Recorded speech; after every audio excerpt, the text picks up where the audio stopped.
د دولت د وسلوالو مخالفینو د ځپلو لپاره د یووالي هوډ. دلته د خوږیاڼیو سلګونه قومي مشران په دې موخه سره راټول شوي چې په دغه ولسوالۍ کې د دولت د وسلوالو مخالفینو په ځپلو کې د ملي امنیتي ځواکونو ملا ور وتړي. دوی وایي هر هغه څوک چې د خوږیاڼیو په هره ولسوالۍ کې ناامني رامنځته کوي په کلکه یې پر وړاندې مبارزه کوي او له منځه یې وړي.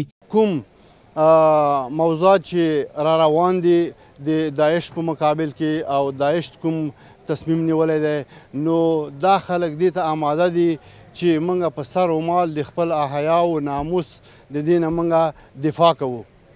نو تر هغه پورې به دفاع کوو چې تر څو زموږ په بدن کې ساه چلیږي او همچنان د دولت نه زموږ غوښتنې دا دي او هم د دولت پالیسي موږ تعقیبوو او هم ورسره ملګري یو. په ورته وخت کې یاد قومي مشران وویل هیڅ چاته به اجازه ورنه کړي چې د دوی په داخلي چارو کې لاس وهنه وکړي. دغه راز دوی د خپلو سیمو د امنیت د ساتلو ډاډ ورکړ. وایي خدای ورته افغانانو تباه کېږي، زموږ هغه بچي چې په ملي اردو کې دي، په ملي پولیسو کې دي.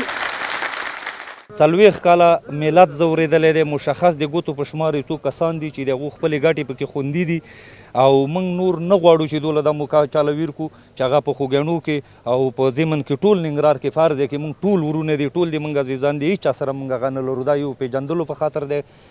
دا په دې معنی چې خوږیاڼي د نورو نه ځان جدا.